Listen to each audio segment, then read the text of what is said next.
On va donc commencer avec vous, Bassekou, et on parle une fois encore de Charles Wright. Il est très actif ces derniers jours. TPI de Koya et Maison centrale de Conakry, le garde des Sceaux qui sort le bâton une fois encore.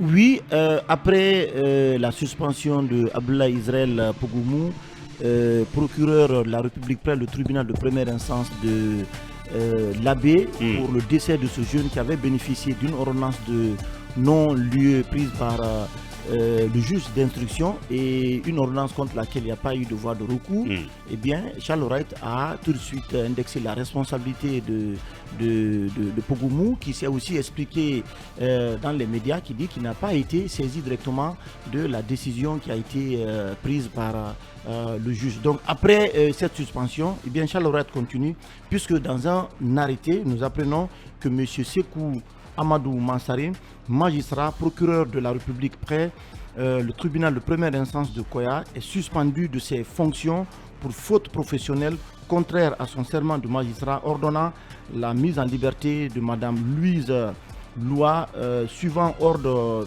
donc, de liberté en date 10 août, en exécution d'une décision de mise en liberté provenant de la juridiction d'instruction, encore moins la chambre de contrôle d'instruction. Donc on reproche à ce procureur d'ordonner la libération de cette dame alors qu'il y avait justement cette ordonnance de renvoi de la procédure et un état des pièces de conviction devant le tribunal criminel ainsi que le maintien en détention de l'inculpé Louise Loua jusqu'à sa comparution devant le tribunal. Donc pour ce cas, c'est donc en français facile, c'est que qu'on a ordonné la détenue a été libérée. En fait, la détenue a été libérée alors qu'elle aurait dû rester... qu'il y a une ordonnance de renvoi donc, qui indiquait l'ouverture donc, des débats devant le tribunal de première instance de Koya et le placement. Et à ce titre, elle devait rester sous mandat de dépôt. Absolument, donc elle devait rester sous mandat de dépôt parce qu'on reprochait justement à la dame d'avoir versé délibérément de la soude caustique sur le visage et les parties génitales de son époux, M. Joseph Lama, entraînant une incapacité temporaire de travail pendant 70 jours, donc qui sont des faits criminels. Et c'est pour cette raison qu'elle était placée en détention préventive. Et finalement, après la fin de l'instruction, on apprend que le dossier a été renvoyé devant le tribunal de première instance de Koya pour qu'elle soit jugée. Et c'est pendant ce temps qu'on apprend que le procureur Sekou Amadou Mansaré a procédé à la mise en liberté de la dame sans qu'une instruction, sans que la chambre d'instruction donc du tribunal de première instance de Koya ou encore la chambre de contrôle au niveau de la cour d'appel ne prennent donc un acte pour prononcer la mise en liberté de la dame. Donc après ça, il faut aussi se transporter du côté de la maison centrale de Conakry où Charles Wright ordonne donc d'engager des poursuites contre un agent pénitentiaire pour escroquerie. Là aussi, selon ce qu'on apprend, c'est que c'est une dame de Bunturab, du nom de Bunturab Fofana, qui est accusée, qui porte des accusations contre Sekou Mohamed Souma en service à la maison centrale de Conakry pour l'avoir escroqué d'une somme de 18 millions de francs guinéens. Et dans l'acte qui a été pris par le ministre qui ordonne au procureur général d'engager des poursuites ou de faire engager des poursuites contre cet agent, il est clairement indiqué qu'en application de l'article 37 du Code de procédure pénale, il vous enjoint par la présente versée au dossier de la procédure d'engager des poursuites judiciaires pour des faits présumés d'escroquerie portant sur la somme de 18 millions de francs guinéens contre sergent-chef Sekou Mohamed Souma, agent pénitentiaire en service à la maison centrale de Conakry. Donc ce dernier a pris l'argent avec la dame qui venait rendre visite, je crois bien, à son mari, qui était donc en détention à la maison centrale de Conakry.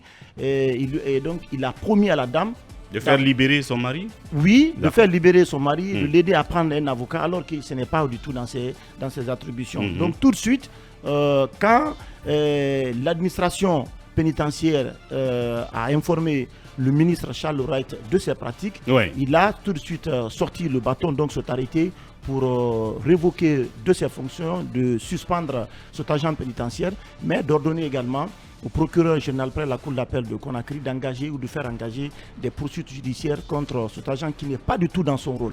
Alors, aujourd'hui, ça c'est dans les faits. Dans les commentaires, très rapidement, rapidement, je suis parfaitement en phase avec le ministre Charles Wright, quand il prend de telles décisions concernant les manquements, les dysfonctionnements au niveau de nos parquets. Vous savez, on a plusieurs fois dénoncé ces choses-là. Dénoncé ici depuis plusieurs années durant.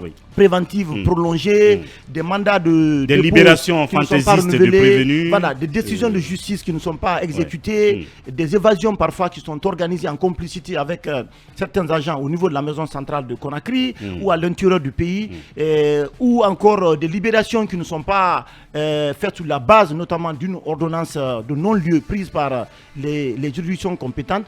Donc je pense qu'il y a beaucoup de dysfonctionnements au niveau de nos parquets aujourd'hui qui sont préjudiciables aujourd'hui aux citoyens. Donc c'est pour cette raison que Charles Wright a pris ces mesures qu'il faut encourager, qu'il faut soutenir. Il ne faut pas simplement le faire, comme on appelle, dans les règlements de compte, mais lorsque un fonctionnaire de l'État, un magistrat qui travaille dans un parquet, ne fait pas correctement son travail. Il a la responsabilité du ministre conformément à ses prérogatives d'agir pour que de telles actions ne se répètent plus au niveau de nos parquets. Merci Bassekou en phase avec le ministre Charles Wright ce matin. Garde des Sceaux, oui, Talibé Bari, quoi qu'on dise souvent de Charles Wright, certains manquements que l'on peut déceler et dénoncer dans ses agissements, ses décisions, il y a quand même une évidence, c'est qu'il est intransigeant, sans état d'âme, quant à certaines déviances sur la chaîne judiciaire. C'est ce qu'on peut constater. Depuis 2 jours, au moins, ou 3, il a pris des sanctions sévères contre des gens qui n'ont pas fait leur boulot. Oui, vous le savez, Charles Wright, en fait, cette levée de bouclier de Charles Wright date, en tout cas contre certains magistrats et des agents pénitentiaires, date de la période où il était déjà procureur général. Il a d'abord, vous le savez, cherché à assainir le monde des OPJ, des officiers de police judiciaire, dont les habilitations ont été gérées de façon très parcimonieuse pour ne pas que n'importe qui, disait-il à l'époque, soit habilité à exercer comme OPJ. Vous vous rappelez un peu même les frictions qu'il y a eu entre lui et Bala Samoura à l'époque. Et il avait fait à l'époque le tour, par exemple, à Conakry, de certains commissariats, de certains postes de gendarmerie, où par exemple vous aviez des services qui n'avaient même pas un ordinateur. À l'époque, il avait doté certains services de sécurité d'ordinateurs et d'autres moyens, où vous n'aviez pas de registre, par exemple, de garde à vue. Et tout ça, c'était un capharnaüm, un désordre total.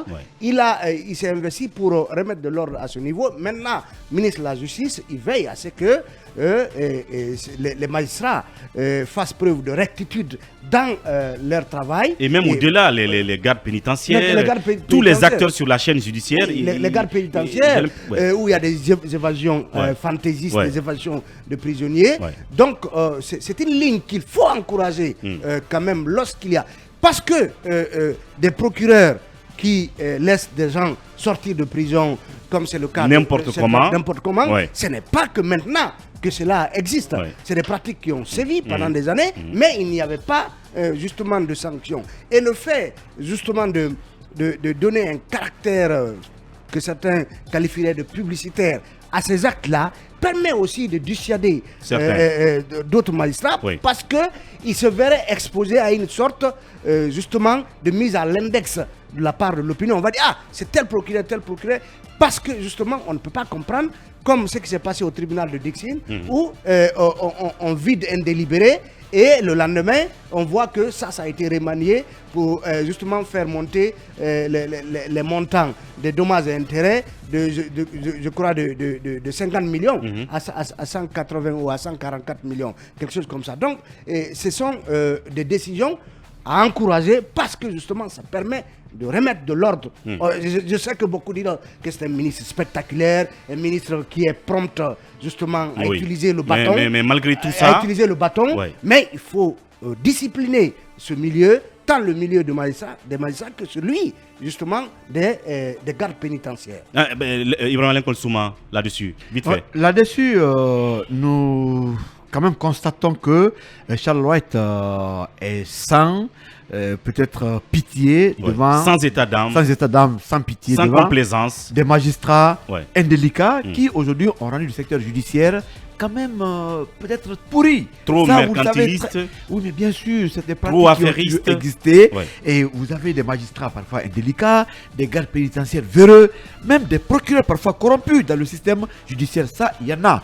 Alors, de tels actes, on les apprécie parce que aujourd'hui, le secteur le plus pourri en Guinée, c'est le secteur judiciaire. Ça, vous savez très bien. Et on a vu dans ce pays ce que les commissariats et gendarmeries faisaient avant Charles White. Malgré les efforts d'Alpha Condé à l'époque, de les mettre, si vous voulez, comment on va dire, au-dessus de la tentation. Au-dessus de la tentation. Moi, je ne parle pas d'efforts. Les salaires qui ont été... Oui, peut-être que les salaires étaient augmentés. Mais les pratiques dans les commissariats, dans les polices, dans les justices étaient quand même visibles.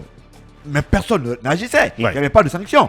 Et ces magistrats, ces procureurs, pourquoi pas OPJ, étaient protégés à l'époque. Donc quand Charles agit ainsi, moi j'apprécie, mais je veux que Charles agisse aussi contre les procureurs qui gardent en tout cas des détenus illégalement, de façon longue, sans jugement. C'est aussi le cas. Les Fonike Mengue sont en prison. Qu'est-ce qu'il fait de cela? D'autres sont en prison pendant 8 mois, 9 mois, 10 mois, qui ont dépassé les délais de détention. Mais pourquoi il n'agit pas contre ceci? Quand il fait ce qui est bon, on va lui dire. Mais pourquoi vous avez la main lourde par rapport à certains dossiers qui sont aussi illégaux? Peut-être que quand les dossiers sont trop politiques, il n'a pas la main libre. Non, c'est cela. Donc, monsieur Charles, on vous applaudit, on vous apprécie. Mais agissez dans les dossiers politiques aussi. Peut-être que vous avez peur du palais, on ne sait pas. Avec courage. Oui, cabinet, en un mot. Non, en fait, quand je suis un peu les injonctions pour les fins de poursuite de Charles White, ça rappelle un peu, ou ça renvoie un peu au 49.3 de Macron. Il dégaine ça si facilement. Parfois, c'est avec une certaine célérité. Et parfois, comme Lincoln l'a dit, la main du procureur tremble, du ministre garde des Sceaux tremble pour trancher dans les procès qui peuvent être perçus comme des procès hautement politiques. Et on a vu aussi la célérité par laquelle il a sanctionné le procureur Pogomou, alors même qu'il n'avait pas besoin de dégainer son 49.3 à lui aussi rapidement que possible. Diarra, en 30 secondes, vite fait aussi. Mais, écoutez, c'est tu es en phase avec Charles White là, sur ces dernières décisions? Bien sûr, je suis très en phase avec lui. C'est quand même quelqu'un qui s'assume et qui est sans état d'âme.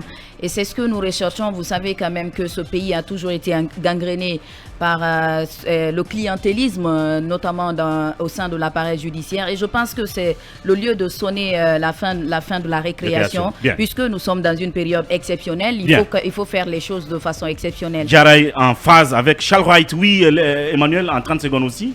Moi, je pense que c'est une décision aussi qu'il faut saluer parce que, en tout cas, les faits tels que rapportés sont quand même d'une gravité parce que ce que l'on reproche à la dame, ce n'est pas un pickpocket.